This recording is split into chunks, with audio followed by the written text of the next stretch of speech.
वळूयात पुढे. कोल्हापूर जिल्ह्यातील नृसिंहवाडीत दत्त जयंतीनिमित्त भाविकांची गर्दी झालेली पाहायला मिळते. कडाक्याच्या थंडीतही पहाटेपासूनच मोठ्या संख्येने भाविक दर्शन घेण्यासाठी दत्त मंदिरात आले.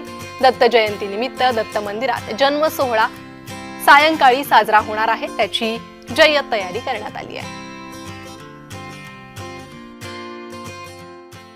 नरसिंहवाडी दत्त मंदिरामध्ये आज भाविकांची मांदियाळी पाहायला मिळते. दत्त दर्शन घेण्यासाठी भाविक गर्दी करत आहेत. गेल्या काही दिवसापासून दत्त जयंतीची तयारी होती. भाविक लांबून आलेत. आपल्याला बोलण्यासाठी पुजारी आहेत. काय सांगाल, आजचं नियोजन कसं असलं दत्त जयंतीचं? नरसिंहवाडी ही कृष्णा आणि पंचगंगेच्या संगमावरती वसलेलं हे दत्तक्षेत्र आहे आणि स्वामी नरसिंह सरस्वती महाराज हे दत्त महाराजांचा दुसरा अवतार. इथं दत्त महाराजांची राजधानी म्हणून हे पूर्ण महाराष्ट्र गोवा याच्यामध्ये ओळखलं जातं. सकाळी पहाटे 4 वाजता दत्त महाराजांचं मंदिर उघडलेलं आहे आणि काकड आरती पासून महाराजांच्या पूजेची सुरुवात झालेली आहे. सकाळी काकड आरती झालेली आहे.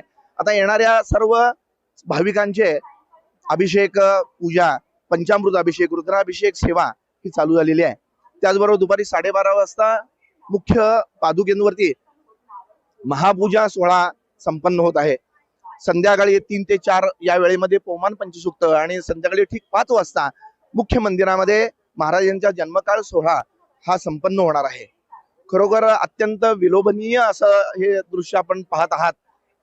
लाखो भाविक पहाटे 3 वाजल्यापासून दत्त मंदिराकडे पायी सुद्धा, सांगली असू दे, इचलकरंजी किंवा या जवळपासच्या क्षेत्रातून पायी चालत दत्त नामाचा गजर करत येत आहेत. दत्त महाराजांनी सर्वांना सद्बुद्धी देवो हीच इच्छा महाराजांनी व्यक्त केली. अमरसिंह पाटील, जय महाराष्ट्र, कोल्हापूर.